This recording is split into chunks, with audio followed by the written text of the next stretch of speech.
Welcome back to Headlines in High Heels with Meredith. I couldn't be more excited, and we've been chatting off air, but now I am so happy to introduce none other than Michael Allman here, and you are going to be performing live today. I'm super excited. Thank you so much for joining us. We're going to do a song for you. Let me tell you, everybody's been excited about this for weeks now, so you can't see what's going on behind the cameras, but everybody is very excited not only to meet you and some of your band members and all that stuff, but then also get to know you more on a personal basis because you actually live locally. I do, Newport Richie. Okay.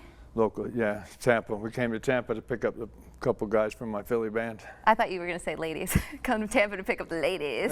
They follow me everywhere. Okay. So you don't have to try that hard, I bet. Turn around, everything. Do you love it when they come up to you and they're like, oh my gosh, you look just like your father? Yeah. You probably get that a lot.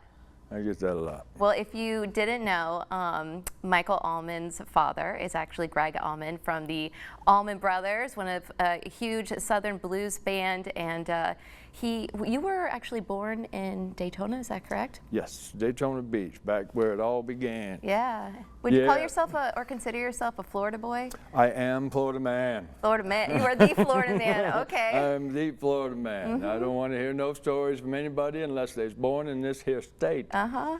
I can wrestle a gator. I do it all. I was not a long time. Not really. Don't break out the gator. Was the Gregg Allman band? I mean, the Allman Brothers band was started up in Jacksonville, correct? No, actually, they started in Daytona. In Daytona? That was.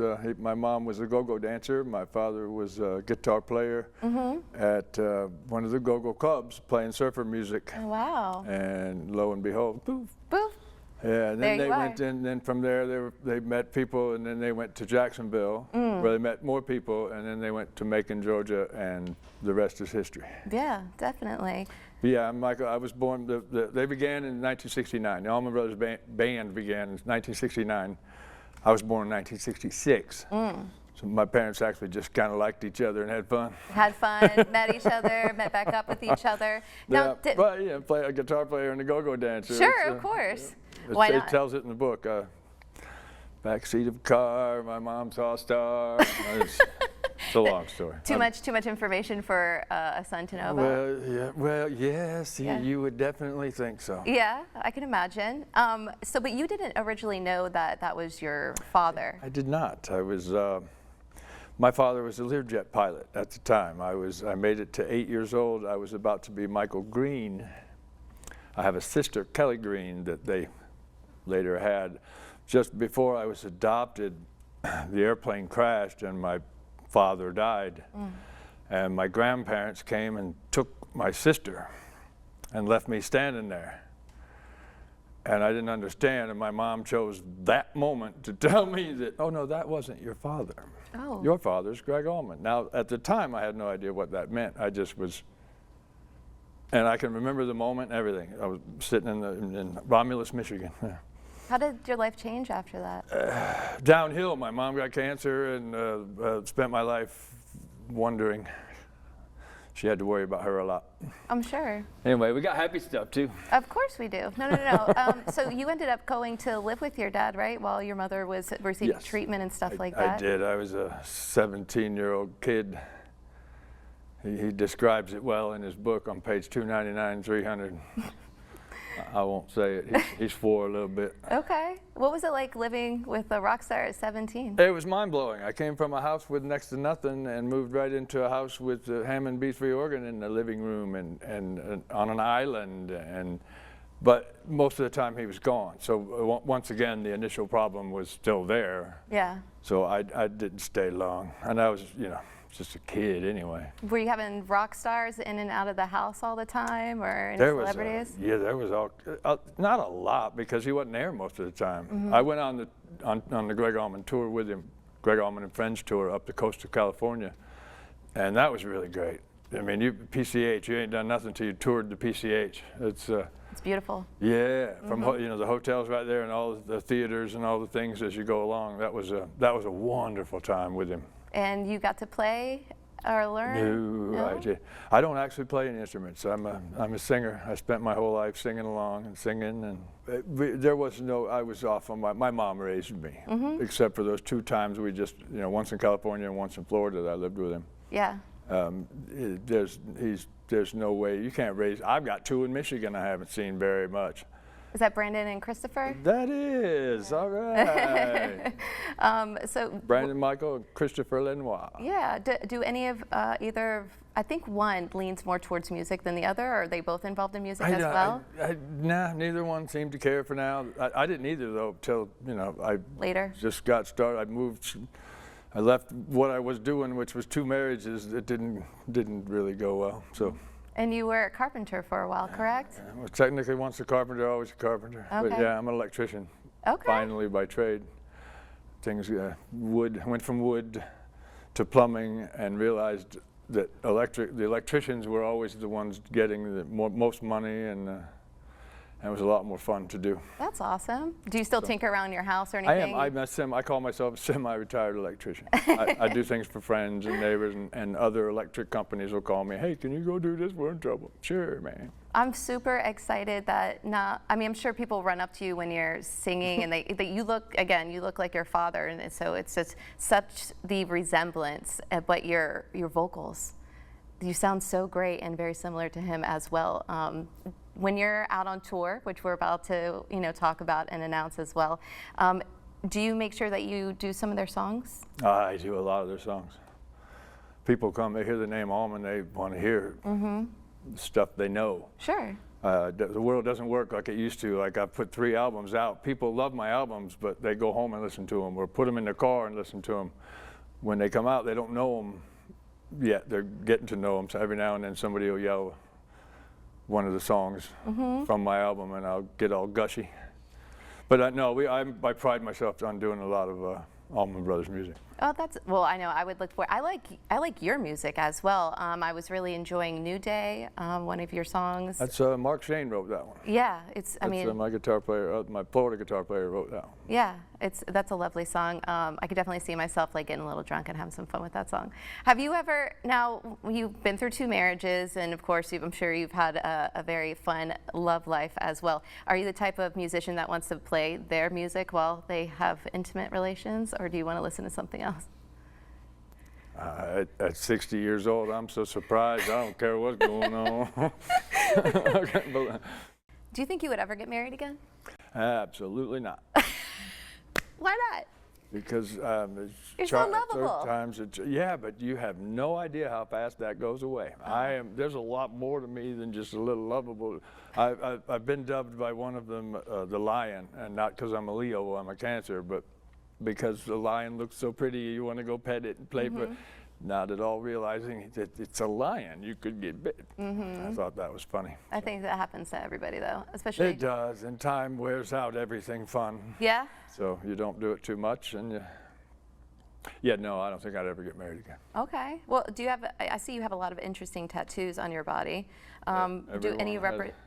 Everyone has something. Yeah. Do any of them represent your family or your sons, or any marriages or anything? Brandon, my son in Detroit. Oh, that's cute. They've all got something. I got a microphone. Yeah. What's this one? This is this is. Oh, that's to remind me that inside one of these is one of those. Well, it tends to happen just a little bit here and there. So, in just a little bit, you're going to be singing one of your songs. Which one have I'm actually, I checked to make sure that you're allowed. So I'm going to do one a little more fun, since I only have one guitar player with me. I'm going to do a song by Warren Haynes. Oh, very nice. Soul Shine. Soul Shine?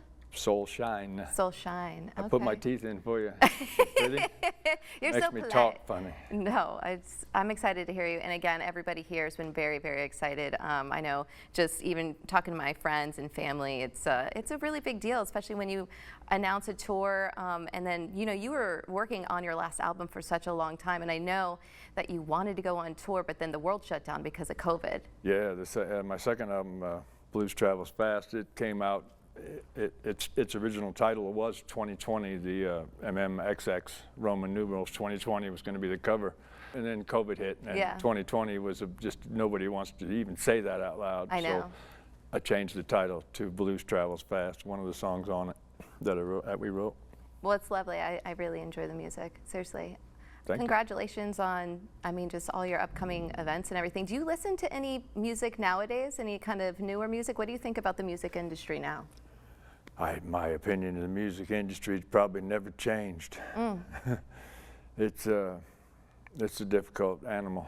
Yeah, it's a beast. Everybody's got an opinion, and they give it too much to the artist, their opinion, which, you know, if you don't do what you're told, you don't do. Right. My father gave me two pieces of advice one time. He said, don't sign anything and don't sign anything. And I've taken that to heart. He said, you can sign all the autographs you want to in the world. Don't sign a contract? Yeah, that's what, it took me years to figure out what he meant by it, but yeah, that's pretty much, be careful signing your life away, and that's what happened to a lot of them. Well, you see that can be a downfall for a lot of bands. It can be good too, but... Well, you got to get up. If they get you up, and you can make a lot of money, but then if you don't keep doing it to make new money, they don't give you any of your old money that keeps coming. Yeah, I know. It's just a working machine. Yeah, and you get chewed up until you can't no more, and then out a hole in the back. Is there any music that you, aside of your own and family music, is there any music that you listen to in your own time, maybe something that's a little bit newer? Do you discover any new music? Nothing new. I have a record store and a music store, and I listen to 70s, 80s albums all day long. That's great. My thing. I love to put on an album and go all the way through. Vinyl? Yeah, vinyl. And what's the name of your store? The Half-Eaten Peach. Where did we get such an interesting name, Michael? Where did that come from? I started as a record store. My favorite record store is Peaches. So I'm like, how am I going to talk about, how am I going to call it a used Peaches? So I come up with Half-Eaten Peach. Yeah. And then as time went on, people would say, oh, you did it for, eat a peach for peace. Mm-hmm. But I said, yeah, I'm only half peaceful.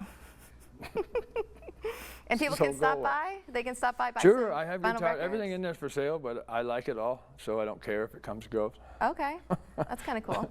But people come in and they go, oh my God, that's great, I want that. Mm-hmm. And they get it and they love it, and I picked it out the same way. Everything in there is hand-picked, so to speak. And people can just go in there and hang out with you sometimes? Come in there, but I got T-shirt, all my merch is in there. I got living room set up in there. And then you like to perform at a nearby restaurant sometimes? Yeah, Whiskey River on the water. Mm-hmm. That's the triangle. Whiskey River, my shop, yeah, and my house. That's where you travel to? I call it the Allman Triangle. That's funny. Okay, so I have some, if you're interested, some rapid fire questions. It's just really quick. The first thing that comes to your mind, okay? It's very fun, very enjoyable, very light. You are allowed to cuss. This is not an uptight show. I want you to feel right at home, okay? All right. Yeah. Here you go. Here's your first one. The first word that comes to, or first person, whatever comes to your mind. Best backstage food. I got a butterfly so big in my stomach I never eat before I walk on stage. You still get nervous when you go out on stage? I'm terrified. Really? Yeah, you get a little stage fright? Does it go away after a while, or are you still nervous? Well, normally I'd be drinking Jack Daniels to make it go away. Mm-hmm. But Valentine's Day I quit drinking. Congratulations. That's a really big deal. Yeah, it is. I was never addicted to the liquor itself, but in order to do something, go be social, I would. And then once you get to a certain point, who gives it? More and more and more, and I can drink. Yeah. So I quit that, trying to quit smoking now, but I knew I couldn't quit smoking if I kept drinking, because drunk Michael is not going to quit smoking. He likes himself some cigs, huh? Get rid of him first, and then. Okay. Yeah, so that's good to be. Well, sober. I'm getting a little older too, and I spend too much money. Have you ever dabbled in anything else besides alcohol? Yeah, I did 2 years worth of meth one year. That can get expensive after a while. It was interesting. It grabs a hold of you just like everything everybody says, and you have to physically say, okay, that's enough, and walk away with under your own power, because it'll steal it right back from you.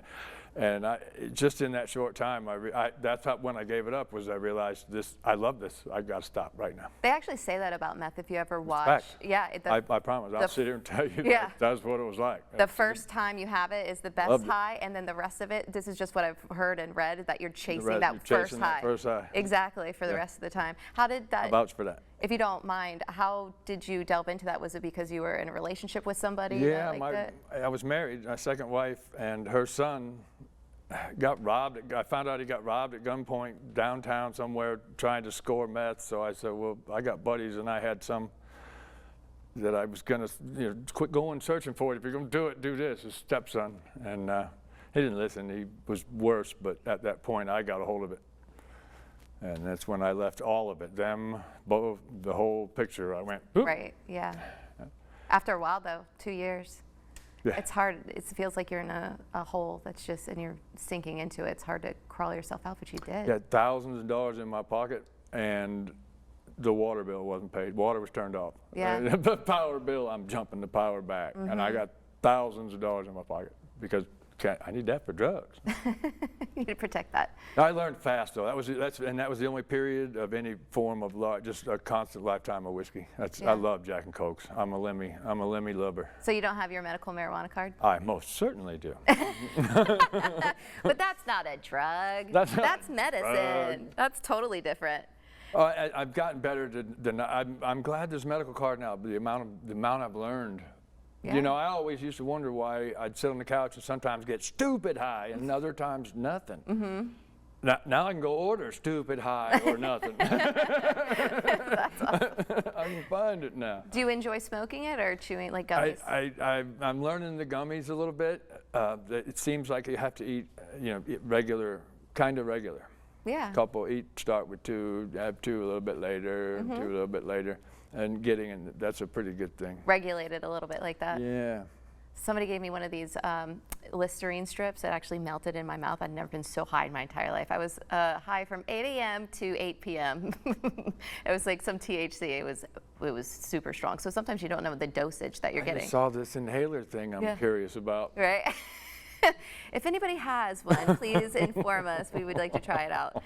I just want to say thank you so much for sharing your story. I could sit here and just talk to you and just shoot the shit with you for hours, just because I obviously find you and your life very interesting altogether. I've been sitting down and reading as much as I could and listening to past interviews, and of course listening to your music, YouTube, TikTok, a bunch of stuff. People really love you and they love sharing you and your live performances. People either really love me or really hate me. Why would somebody hate you? I don't know, but they haven't met me. Right. Most of my haters haven't met me. Who hates you though? Okay, if you Haters. met somebody. Oh, you'll see.